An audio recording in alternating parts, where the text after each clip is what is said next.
जितने भी हमारे बेहद के ज्ञानी हैं या जो भी इस अध्यात्म यात्रा पे भी चल रहे हैं, उनका भी जीवन, आप पूरा जीवन उनका समझिए, उसके जीवन का सारांश यही निकलेगा कि जब उनका जो ये इस मार्ग पर आने का जो कारण बना, वो कारण भी दुख ही बना कहीं ना कहीं। जो खोज बनी, खोज का जो कारण बना, वो भी दुख ही बना।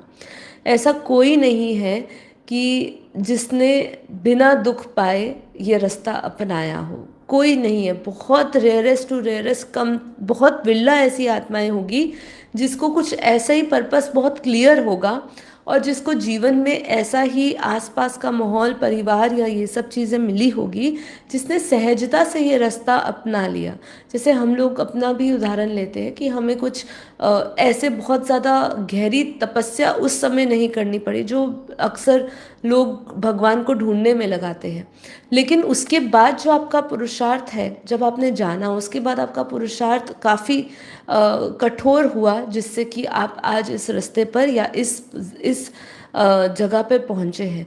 लेकिन कुछ चीज़ें सहजता से इसलिए प्राप्त होती है क्योंकि उनको एक दिव्य पर्पस के लिए जो भेजा है, वो पर्पस हमेशा उनको कोई सहयोगी आत्मा होती है जो उनको मदद कर रही होती है, या उनका खुद का जो आत्मा है, जो आत्मा वो बहुत ही क्लियर विजन के साथ आती है धरती पर, उसके कोई कर्म बंधन नहीं होते हैं, तो वो उसी क्लियर विजन के साथ अपना पर्पस सॉल्व करने में लग जाती है। तो ऐसे कुछ होते हैं। लेकिन 90% आत्माएं, शायद उससे भी ज़्यादा प्रतिशत आत्माएं होगी जो जिनका सिर्फ और सिर्फ यही कारण बना होगा, दुख ही कारण बना होगा, जिससे कि वो इस ज्ञान मार्ग में आए, जिससे वो जगह जगह भटकी, जगह जगह उसने भगवान की खोज करी कि मुझे वो जानना है।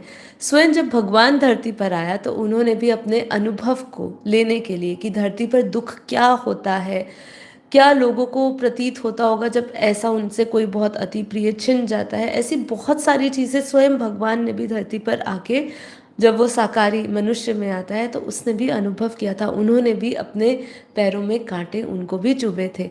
तो कहने का तात्पर्य यह है कि जब जब मानवीय जीवन में आप आते हो तो उस ब्रह्म स्वरूप से, उस परमात्मा से आपको नज़दीक लाने के लिए या उसकी उस खोज में आपको लेकर जाने के लिए ये दुख एक कल्याणकारी, एक आपके जीवन का एक बहुत बड़ा हिस्सा है। तो जब भी दुख आए तो परेशान ना हो। दुख में आपके लिए एक अति कल्याणकारी, एक दिव्य योजना छिपी होगी जिसको आप एक वरदान समझ सकते हैं।